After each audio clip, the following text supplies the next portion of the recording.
Hi, and welcome to the Evolve CEO podcast. I'm your host, Greg Gillies, and this podcast is designed for high-achieving CEOs, business founders, and entrepreneurs who are looking for ways to expand beyond their business accomplishments, their life, and their relationships.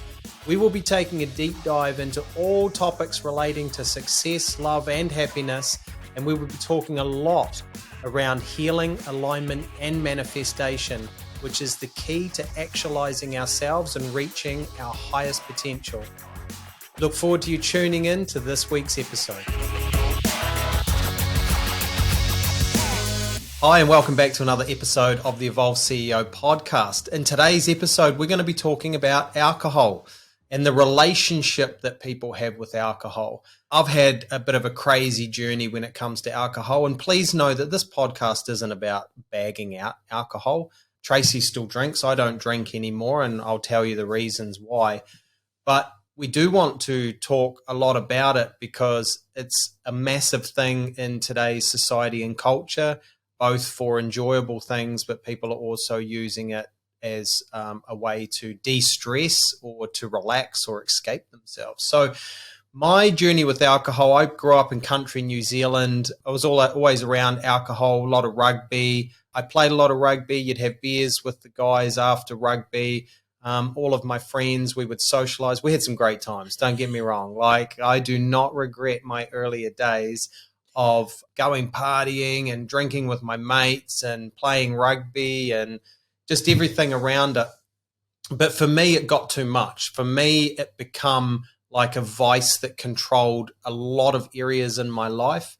And when I become a father and I had children, I was starting to use alcohol for the wrong reasons. So when I was younger, I used alcohol to have fun. Sometimes I'd get myself in a little bit of trouble if I drank too much, but those stories are for another day. But when I become an adult and I wanted to get ahead, and I was pushing myself hard physically, mentally, in business to be the best version of myself. But alcohol seemed to be this kind of nemesis that I used for the wrong reasons, and it was actually limiting my potential. So many times I tried to not quit alcohol because I actually really enjoyed it. I loved having the banter and the relationships and getting together with my friends and having a few drinks and so forth. But I wanted to cut back because I was a bit of a binge drinker. And in cutting back, I didn't realize how hard it was to cut back. It would be like you'd be good for one period and you might stop drinking for a period of time, and then you come back and it would sneak in. I used alcohol for stress management. I used alcohol to build connection with Tracey when we had kids and life got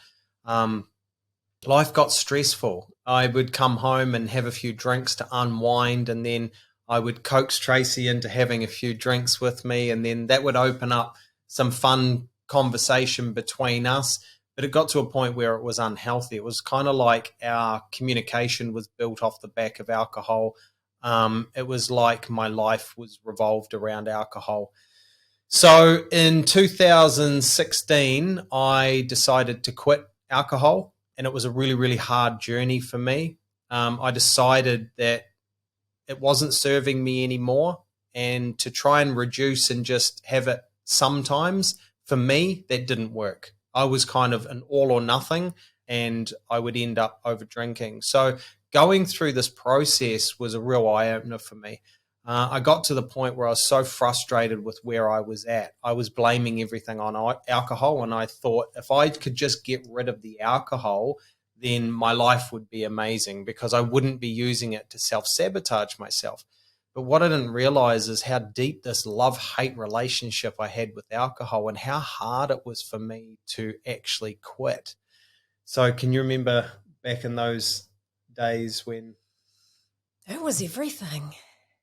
It was, your good times. It was you pick you up in the low times. But our relationship, it wasn't just after kids. Our whole relationship, even from younger years, just revolved around it. If I look back on, as I said, I still drink a little bit now, but not to the extent I used to. But the only time I think I felt that real excitement when I was younger was when I was going to drink alcohol. But it just got to the point, I think, after we had children, Greg, and Yeah. I had too many pressures and demands. And I was like, you're being really selfish here. Don't even have the space for this or the hangovers or all of these things. But yet I was a little bit addicted to it too. So it was easy when Greg said he'd talk me into it. He didn't. I had like a rubber arm, so it wasn't hard to twist it. Yeah, she was easily but convinced. it just, it's the one time in your life that you've got so many pressures and demands as a parent. You need to be better. And that, that just fuels that disservice to self. So I know for you, Greg, when you did step away from it, I found that so hard. I actually felt like I had lost my best friend. It was really, really hard because we've lived away from our family for a long time. We've relied only on each other. And even when we didn't want to step up, we always kind of just had to. And those moments of almost forgetting life a bit and getting back to a bit of silly banter and fun, like I cherished it so much. So to lose that, and I remember you gave up for a while, yes? Yeah. Okay. And then there was moments where I think I voiced how I was feeling. And I remember we went out for dinner and you said, I'll just have one wine. And you had one and you drove us somewhere and it was a great night. And you were like, I could handle this. And then it just went back. It just reverted back to where you didn't want it to be. And I realized when you did give it up the second time, I just had to shut my mouth and I had to deal with my stuff and why I felt like that limited us, or we had to really recreate our relationship, didn't we? Totally. So if you've heard our stories, it's in podcast ones. We don't want to go too deep into the past again, but alcohol was a massive issue for me. And like Tracey said, I gave up alcohol for 3 months. I actually was so determined to give it up. I decided to go to AA to admit that I had a problem with it because everything else that I had tried wouldn't work because my willpower would just run out. And I'd come home from work. I'd be driving home from work, and it was like I was having this fight in my head with myself, and it was just like, don't stop at the bottle store. Don't stop at the bottle store. And it would just take over. Yeah. So this is why I actually took it to the extreme and I just went, enough is enough. I want this out of my life. It's stopping me from becoming who I want to be. And I went to AA and I knocked off for 3 months. And then after that 3 months, I felt amazing. And as Tracey said, I thought that I was all healed and everything was okay and I didn't have a problem with alcohol anymore. And then I had one and one led to two. And then the next couple of nights it led to 3 to 4. And then I was back into those bad old habits. So that was where I kind of put my foot down and I said to Tracey, I have to give up alcohol for good, but my 40th birthday is coming up. And I'm definitely not going to have my first alcohol-free birthday party on my 40th. So I said to her, I will make a decision to give up after my 40th. And it was hard, but I did. And the reason why it was so hard that I learned later is this relationship that we have with alcohol. It's kind of like your best friend and your worst enemy at the same time. But when you stop drinking, and I'm not saying you have to stop drinking, but for me, that's what I wanted to do. It was like all or nothing. It had to be nothing. When I stopped drinking, I didn't realize that you go through a mourning process. It's like losing a person. You go through the same emotional mourning process as if somebody had died. And that was how tight the relationship with alcohol was for me. That was how controlling it was. That was how it took over my mind and my willpower. And I just didn't matter how many times I tried to use willpower to stop. I couldn't. So that was a big eye-opener for me. The other eye-opener for me was I blamed alcohol for everything. I thought alcohol was my biggest problem. And if I got rid of it, then everything would be okay. But when I actually finally quit, I realized, and I started doing some deep life coaching and some energy healing and some kinesiology, I realized that alcohol was just the symptom of something much, much deeper. And this was kind of the journey in the beginning of how Tracey and I have even created this company. The Evolve CEO was for me going through this deep healing and transformation, and alcohol was just one of those big boulders that I had to get rid of so that I could then open up to the next version of myself and really, really step into my true potential. But with giving up alcohol and moving that big boulder, and then starting to do the healing and the life coaching, a whole new world of challenges presented itself that I wasn't aware of. And I'm going to talk about that now. So our relationship dynamic changed. The way we connected through alcohol changed. And as Tracey said, it was like she just lost her best friend. So I would have a few drinks and then I would just all of a sudden be all excited and jovial, and we would just talk and banter. And without that alcohol, I felt kind of a bit boring. I didn't even want to go out to parties because I didn't trust myself that I wouldn't be able to not drink. And the other thing is it changed the dynamics with a lot of my close friends. And that was really, really hard for me, is because I had to kind of just stick by myself. And it was quite a lonely and isolating stage to give up alcohol and not put myself in circumstances where I would just give up and drink, because I really, really missed that connection with friends. But a lot of my relationships and a lot of my closest friends, it was all revolved around alcohol. It's like when we got together, 100% of the time, it would be to drink. It would be just like, let's get together, let's drink, let's have a great old time. And when that had gone, it was a massive, massive challenging time. But I think people felt challenged by you saying that you had a problem, especially when you originally went to AA. Because if this guy is saying he's got a problem and they always partake with Greg, does that mean you're saying that they do? So it was kind of felt a little bit hard, because I think people felt judged. You got a lot of questions, didn't you, Greg? As in, so tell me, how much were you drinking? And you could see them calculating in their head if, his quota equated to what they were. And if it didn't, they were like, phew, I'm actually okay. But I do want to add a piece into that story that you did go to AA for how many months? AA definitely works for people. We're not saying that, but for you, you just felt like you didn't want to keep going somewhere to reaffirm it. You had to do the work in yourself and you had to be able to do it by yourself. So that's the path that you actually chose to go down. Yeah. But our relationship, that was challenging. I don't know, because let's be honest, sex was good when, not saying it's not good now, but it took a while to adjust, because that was the instigator often for these interactions. And, you give each other this undivided attention because it's kind of heightened with this excitement with the alcohol and the change of state. So for us, it's like we had to get to know our relationship again. And we had to prioritize it differently. I think for you, saying that about even not wanting to go out and things like that, or, you'd get tired, like we might go out and I'd have a drink and get a bit G'd up, but you wouldn't have that anymore. So It also highlighted, I think, Greg, how bad your health was when you stopped, and the damage that had actually been done through just, that drinking. I know even for myself, I had done a lot of damage as well. And I think it took me longer to realize this. I still did drink, and then over time, it just petered out. And if we go somewhere now, I like to have a couple of drinks and I do enjoy that, but it's not my go-to day to day. It's not just part of our lifestyle really anymore, that it's, becomes that priority. Totally. And one of the biggest challenges is my personality. I go all in. Like when I'm going to do something, I go all in, which is amazing when I go all in on something that's beneficial, but it's not when it's something that is unhealthy like alcohol.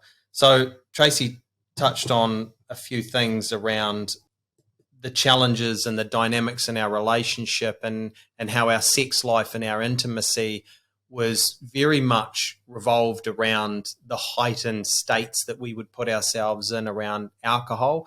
And having all of that to adjust, it was a massive adjustment period. And if we weren't on this massive journey of healing and self-improvement and self-actualization and the work that we do now, I possibly would have given up and just gone back to old self.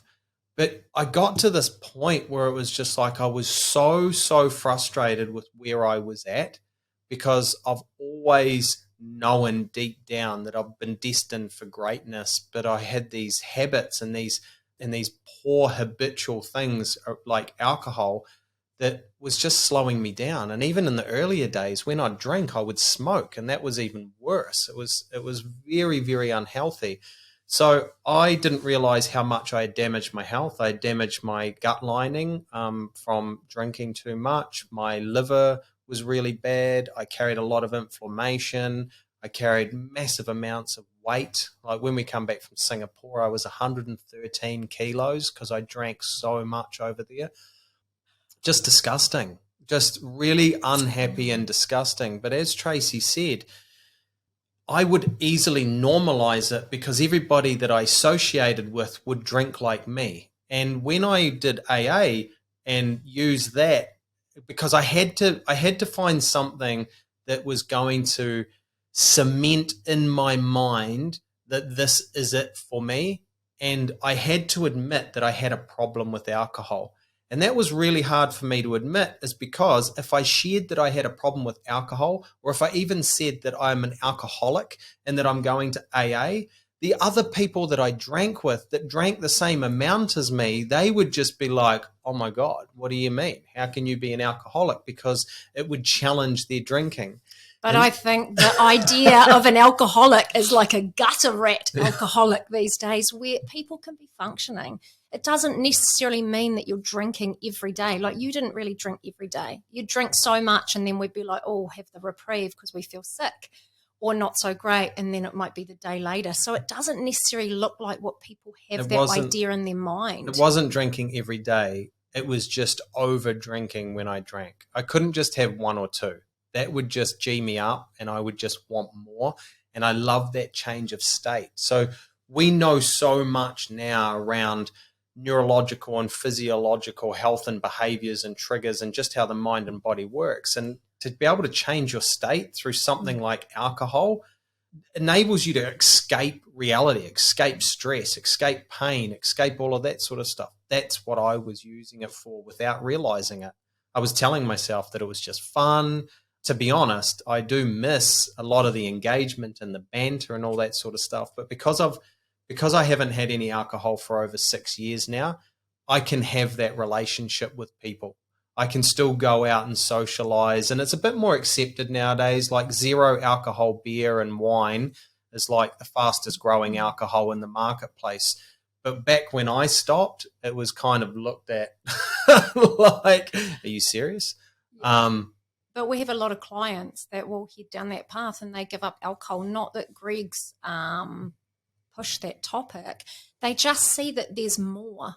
And I think sometimes when people think about giving up alcohol, they look at what they're losing. There has to be a bigger gain.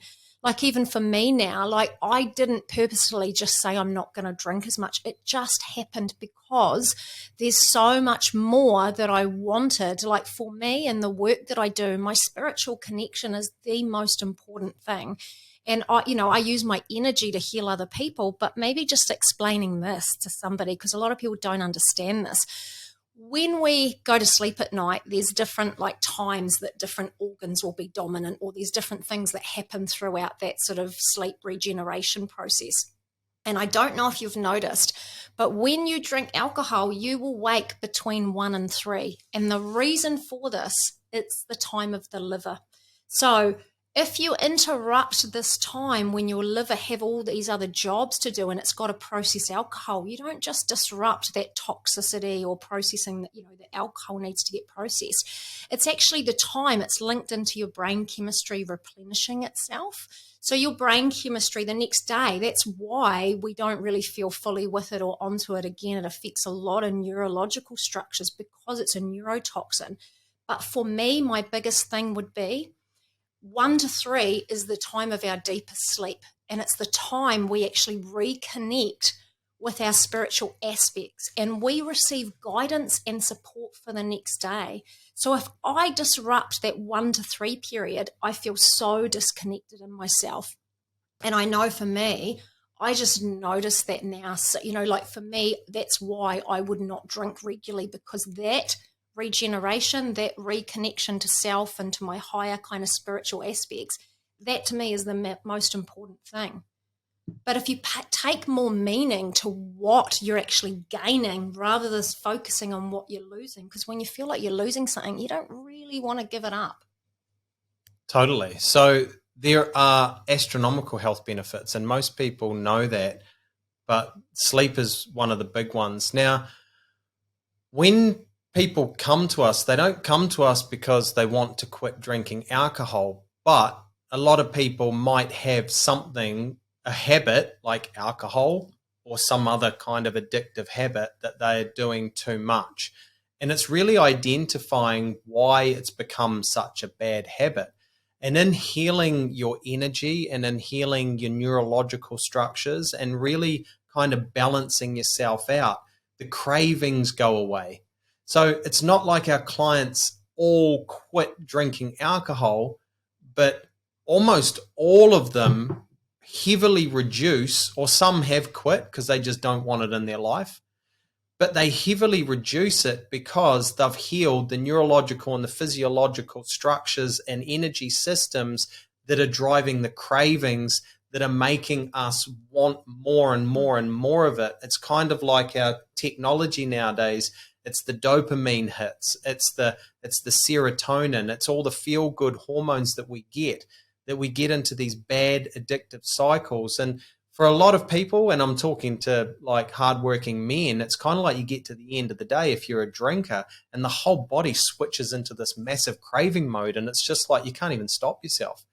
But then in your mind, it's just like, oh, I can't wait to have a drink when I get home, because it makes you feel great and you don't have to deal with all the stresses. So you can still drink, but you're not doing it to escape anything. You're doing it to socialize. You're not doing it to the detriment of your sleep. You're not doing it to the detriment of your spiritual connection, to your liver function.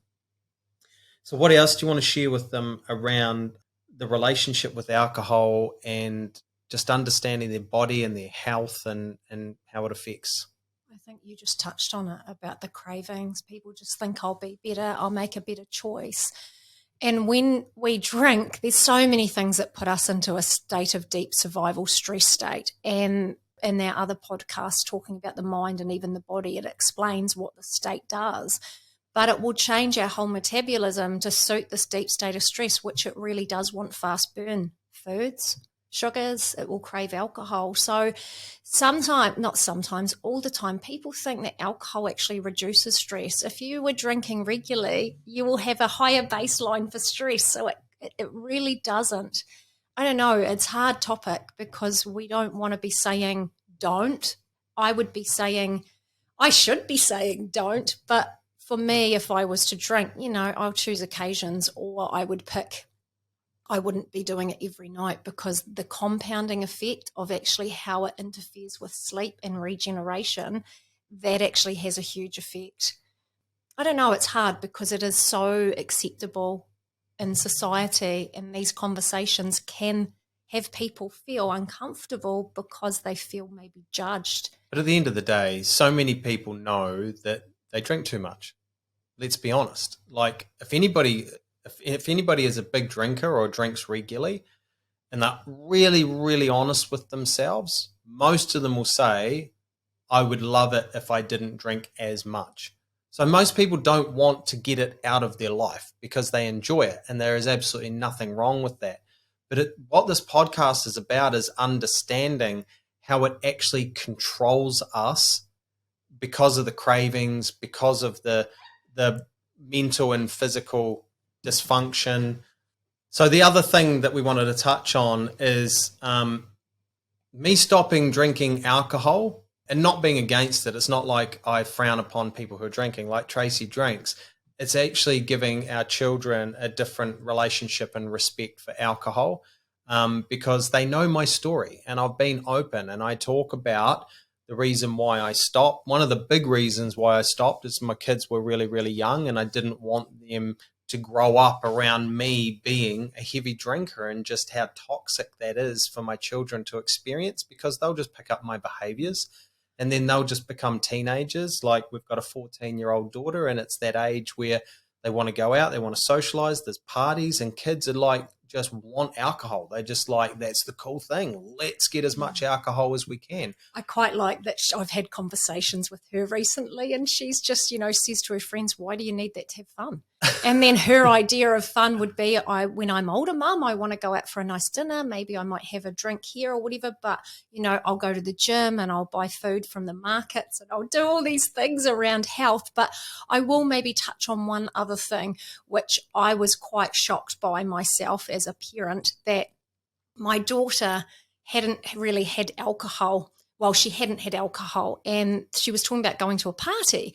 And I said to her about, there'd be alcohol. And she said, I know, Mum, don't worry, I will make the right choice. And she said, I've been in this situation before. And I said, oh, do tell me, because I haven't heard this situation. And she was a bit reluctant to say at first, but it turns out that she went to a friend's birthday party, and a big group of girls went back to the person's house. And it was actually the mum that brought out wine and gave it all to the girls, which some of them didn't really want it, but they felt pressured to have this glass.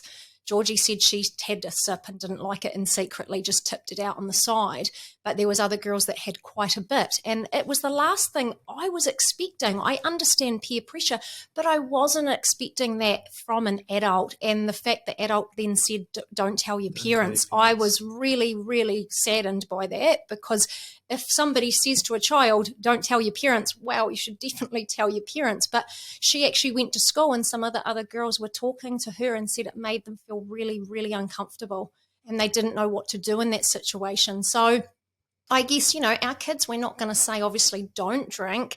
They will have to experiment and go through that themselves. But I'm glad to say now, Greg, that our life's really different, that they won't just be modeling the behaviors and the things that we were so unconscious in our life about doing and hadn't even questioned like at all if there was any fault to it. So for us, that would be really the big thing. And then also, we've done, I will say, even through my healing journey, we had done years and years of damage to our body. Like the body, I'm amazed how it still functions so well through all of those different things that, the way I've treated it. But now my health is a priority, especially as you get older. I think some people think they can still behave in the way they did when they were younger, and yet the body isn't as forgiving, and the compounding effect. So for us, that path of connection and health and all of those things is really our main priority.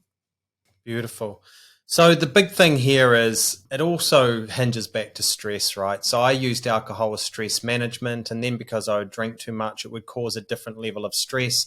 Then I would go to the gym and I would train really hard out of guilt to try and overcome the drinking. And then there's just this constant yo-yo of pressure on the body, and it just slowly breaks you down, which is why I ended up with poor gut health and liver function and all that sort of stuff. And then there is being a role model. So previously, before we went on this journey, like Tracey said, we were just ignorant. Like we were selfish and ignorant to what we were showing our young kids by being big drinkers and drinking around each other and thinking it was all fun and banter.